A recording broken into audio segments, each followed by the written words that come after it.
ऐसी मान्यता है कि नाग देवता की पूजा करने और रुद्राभिषेक करने से भगवान शंकर प्रसन्न होते हैं और मनचाहा वरदान देते हैं। मान्यता ये भी है कि इस दिन सर्पों की पूजा करने से नाग देवता प्रसन्न होते हैं। प्राचीन धार्मिक ग्रंथों के मुताबिक अगर किसी जातक की कुंडली में कालसर्प दोष हो तो उसे नागपंचमी के दिन भगवान शिव और नागदेवता की पूजा करनी चाहिए। मान्यता है कि सर्प ही धन की रक्षा के लिए तत्पर रहते हैं और इन्हें गुप्त, छुपे और गड़े धन की रक्षा करने वाला माना जाता है। नाग मां लक्ष्मी की रक्षा करते हैं, जो हमारे धन की रक्षा में हमेशा तत्पर रहते हैं। इसलिए धन संपदा व समृद्धि की प्राप्ति के लिए नाग पंचमी मनाई जाती है। इस दिन श्रिया, नाग और ब्रह्म अर्थात शिवलिंग स्वरूप की आराधना से मनोवांछित फलों की प्राप्ति होती है और साधक को धनलक्ष्मी का आशीर्वाद मिलता है। क्यों मनाया जाता है नागपंचमी का पर्व? नागपंचमी मनाने के पीछे कई प्रचलित कहानियां हैं। ऐसी मान्यता है कि समुद्र मंथन के बाद जो विष निकला उसे पीने को कोई तैयार नहीं था। अंततः भगवान शंकर ने उसे पी लिया। भगवान शिव जब विष पी रहे थे तभी उनके मुख से विष का कुछ बूंद नीचे गिरी और सर्प के मुख में समा गई। इसके बाद ही सर्प जाति विषैली हो गई। सर्पदंश से बचाने के लिए ही इस दिन नाग देवता की पूजा की जाती है। भगवान कृष्ण का आशीर्वाद। नागपंचमी को लेकर एक कहानी यह भी प्रचलित है कि भगवान कृष्ण ने उन्हें यह वरदान दिया था कि जो भी जातक नाग देवता को दूध पिलाएगा उसे जीवन में कभी कष्ट नहीं होगा। दरअसल एक बार कालिया नाम के नाग ने प्रतिशोध में पूरी यमुना नदी में विष घोल दिया। इसके बाद यमुना नदी का पानी पीने से ब्रिजवासी बेहोश होने लगे। ऐसे में भगवान कृष्ण ने यमुना नदी के अंदर बैठे कालिया को बाहर निकालकर उससे युद्ध किया।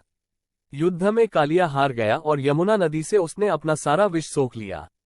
भगवान कृष्ण ने प्रसन्न होकर कालिया को वरदान दिया और कहा कि सावन के शुक्ल पक्ष की पंचमी तिथि के दिन नागपंचमी का त्योहार मनाया जाएगा और सर्पों की पूजा की जाएगी। नाग पंचमी के दिन नाग देवता को दूध चढ़ाकर पूजा की जाती है। घर के दरवाजे पर दूध रखने की भी परंपरा होती है। धार्मिक मान्यताओं के अनुसार घर के आगे दूध रखने से नाग दूध पी लेते हैं। इससे नाग देवता प्रसन्न होते हैं। नागपंचमी की पूजा विधि। देश के अलग अलग जगहों पर नागपंचमी की पूजा अलग तरीके से की जाती है। उत्तरी भारत में लोग सुबह उठकर घर के आगे या पूजा स्थान पर गोबर से नाग बनाते हैं और उनकी दूध, दूब, कुश, चंदन, अक्षत, फूल आदि से पूजा करते हैं। दक्षिण महाराष्ट्र और बंगाल में ये बड़ा पर्व होता है। केरल में शेषनाग की पूजा होती है। वहीं पश्चिम बंगाल, असम और उड़ीसा में इस दिन नागों की देवी मां मनसा की पूजा की जाती है। कुछ जातक इस दिन मां सरस्वती की पूजा भी करते हैं। दरअसल यह मान्यता है कि सर्पों में बौद्धिक बल होता है, इसलिए इस दिन सर्पों के साथ मां सरस्वती की भी पूजा की जाती है। घर की सुख समृद्धि में वृद्धि के लिए भी इस दिन व्रत रखा जाता है। इससे सर्पदंश का भय दूर होता है। ऐसे करे पूजन।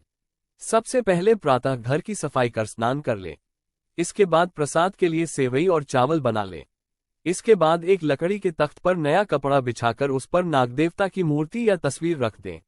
फिर जल, सुगंधित फूल, चंदन से अर्घ्य दें। नाग प्रतिमा का दूध, दही, घृत, मधु और शर्करा का पंचामृत बनाकर स्नान कराएं। प्रतिमा पर चंदन, गंध से युक्त जल अर्पित करें।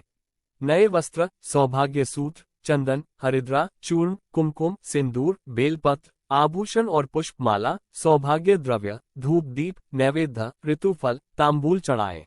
आरती करें। अगर काल सर्पदोष है तो इस मंत्र का जाप करें। ओ कुरुकुल्ये हूँ फट स्वाहा।